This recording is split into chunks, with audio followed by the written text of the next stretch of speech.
Hi everybody, I'm Paul Roding. I'm here today at Pinery Provincial Park to do some winter birding and wildlife photography. It's the end of January, it's about a half hour after sunrise, and it's quite cloudy right now, so the light conditions aren't great. So I think my plan to start is going to be drive around the park, see if I can find some larger, slower moving subjects to photograph. Maybe some deer, coyote, wild turkeys, those kind of things. Because like I say, the light right now, as you can probably tell behind me, is a little bit challenging. It's supposed to be a mix of sun and clouds today, so the light should get better. This might even present a good opportunity for some black and white landscapes, who knows. We'll see what I can find, what it looks like. Right now I've already seen a couple of tufted titmice, a large flock of goldfinches have moved through, and a few downy woodpeckers, so I think it's going to be a good day. So stick with me, I'll show you what I find and how I go about finding it and shooting it, different camera settings I'm using, those kind of things. So stick with me, I think it's going to be a great day. So just down here at the old river there's a little bit of open water, so I'm going to sneak down the hill here and see if there's anything in the water, possibly some waterfowl, maybe a muskrat or beaver or something. So I'm just going to sneak down here real quiet and see what I can see. Hopefully there'll be something down there.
So I'm still dealing with some pretty heavy overcast conditions here.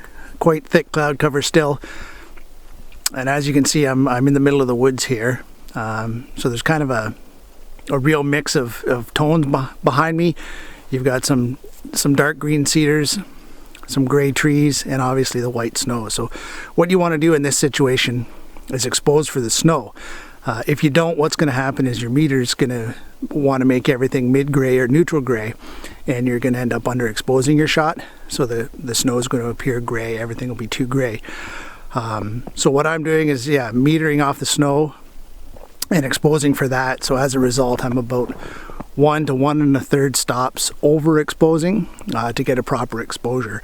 I'm at about 1250 ISO, and that's giving me a shutter speed anywhere between 800 and 1000 plus a proper exposure. So anything that comes across behind me, I got a good fast shutter speed and a proper exposure.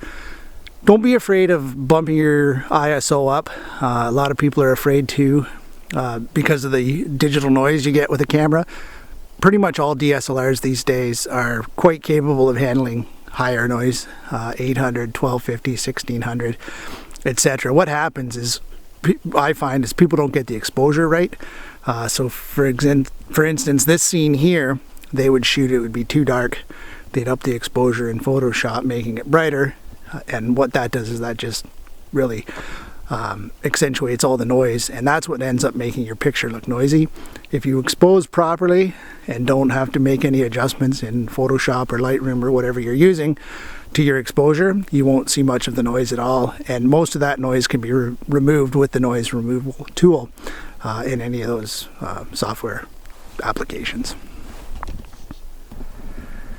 Today's the 29th of January and it's about -3 or -5 outside. I get asked a lot what I wear to stay warm while birding and taking pictures.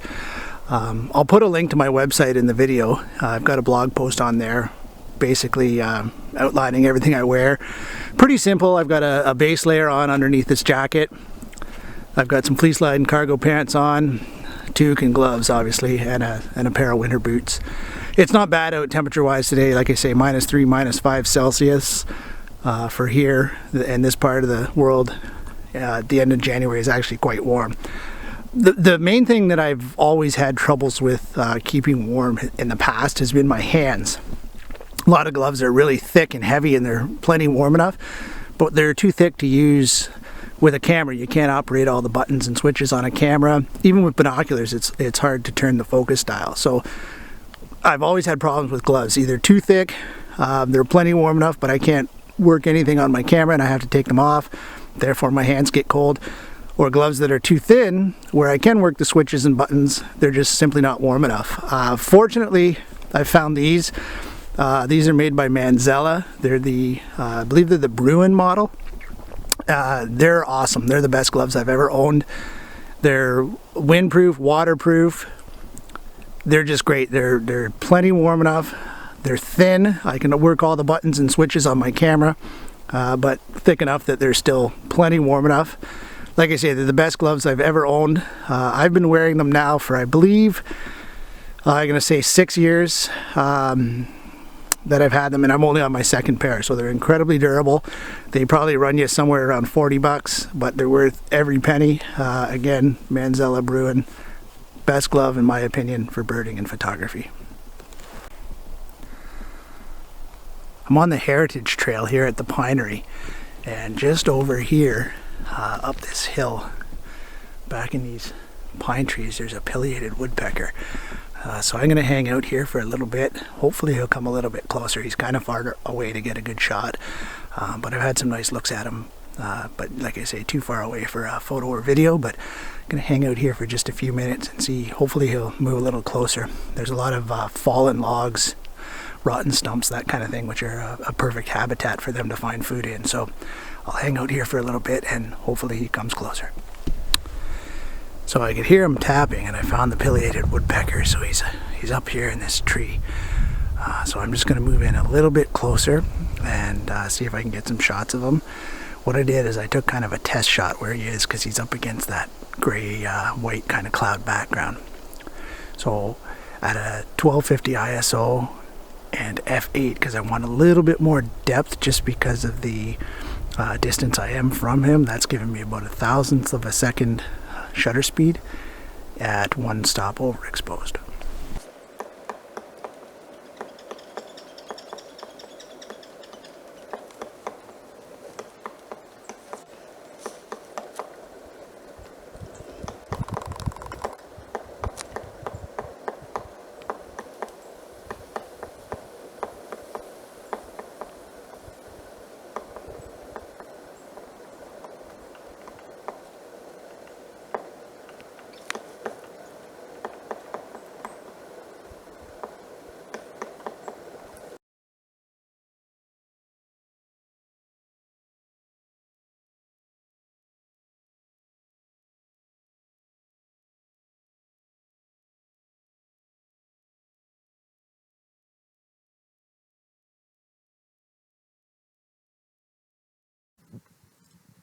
After losing sight of the pileated woodpecker, I decided to head over to the visitor center and see what was hanging out around the feeders.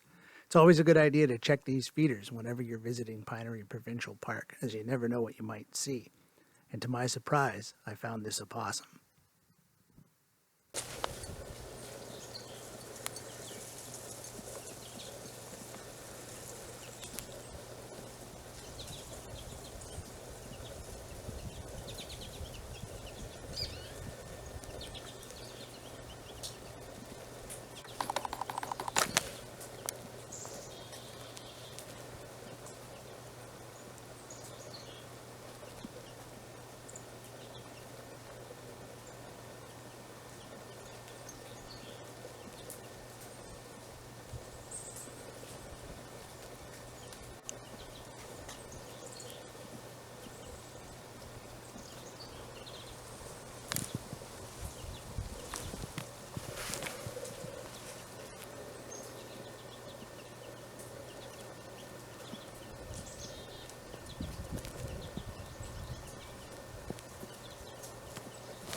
Next I was off to the Beach 9 picnic area to see what was present there. Here I found several tufted titmice, black-capped chickadees, and white-breasted nuthatches.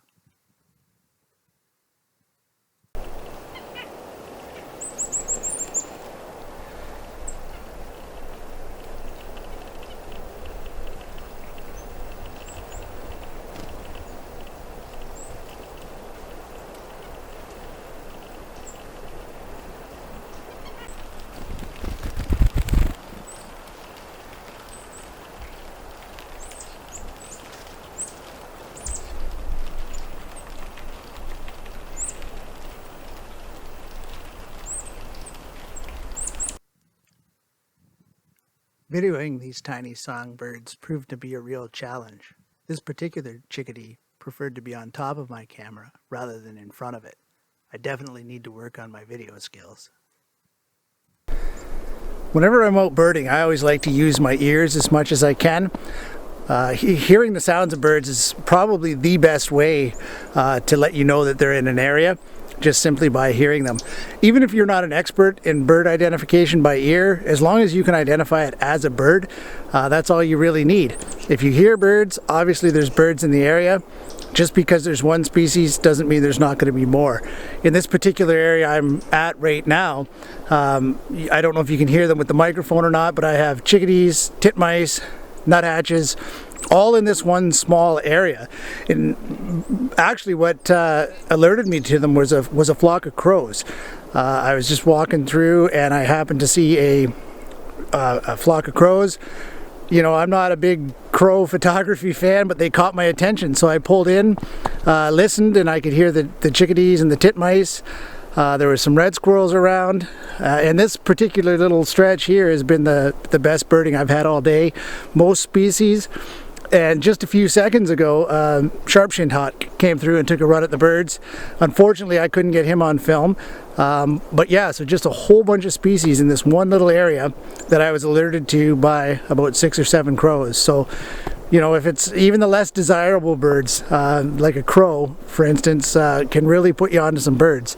And this little stretch here, like I say, is just loaded with birds. And I'm going to hang out here for quite a while, actually, because just down here where I have my tripod set up, where I was doing a bit of photography, they're actually landing on my tripod, believe it or not. And I've had a few land on my head. So I think people obviously feed them in this area. They're probably pretty accustomed to that. For those of you who want to know where exactly I'm in the park, I am along the trail. I believe this is Beach 9 just out here to my right, along Lake Huron. So you can probably hear the roar in the background, possibly. That's actually the lake. Today there's not a lot of wind, but I'm guessing there's a bit of a roller coming in from earlier in the week when we had more significant wind. And along here, I'm sure, hopefully you can hear them, because there's a load of chickadees and titmice just all through these cedar trees here. Again, feeding on these little berries, just the small fruit that's produced by these trees. And again, it's a bumper crop this year, so there's lots of these berries around, lots of other kind of fruit around. So just make sure you're finding food, use your ears, and you're going to find birds. And just because there's only one, or just because there's one species doesn't mean there'll be more. There's all kinds going on right here, and like I say, I'm going to hang out here for a little bit, take some more pictures.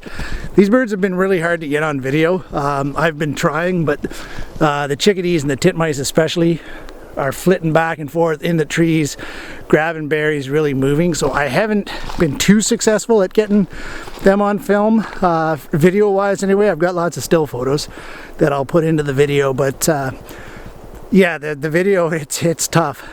This is my first attempt at vlogging, so hopefully I can put something together that you guys enjoy and find informative. And I'm going to keep trying. It's something new I'm going to do for 2020.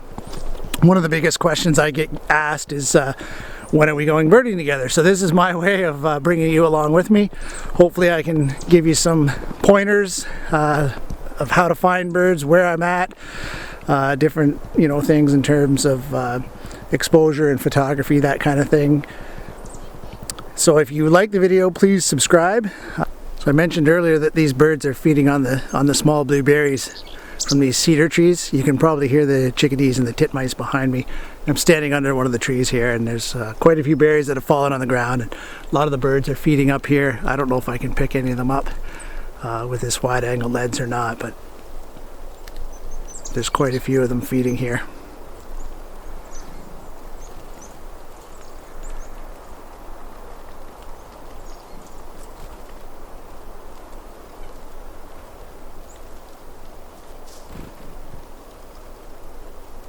I've just got a few of the berries from the tree in my hand, and they're coming in, landing on my hand. I hope you enjoyed my first attempt at a vlog today from Pinery Provincial Park. I hope to do more vlogs from different areas that I visit over the coming months and throughout the year. If you enjoyed the video, please like and subscribe. You can always check out my stuff on my website, www.paulrodingphotography.com. I do a written blog there as well, so you can follow that. And I tend to do daily posts to Facebook and Instagram as well, so you can check me out on both those social media platforms. Thanks for tuning in, and I'll see you next time. Thanks everyone for tuning in to my first ever vlog from Pinery Provincial Park. I plan on doing plenty more vlogs throughout the year from various locations around southwestern Ontario. Be sure to like and subscribe to see what I find on my next adventure.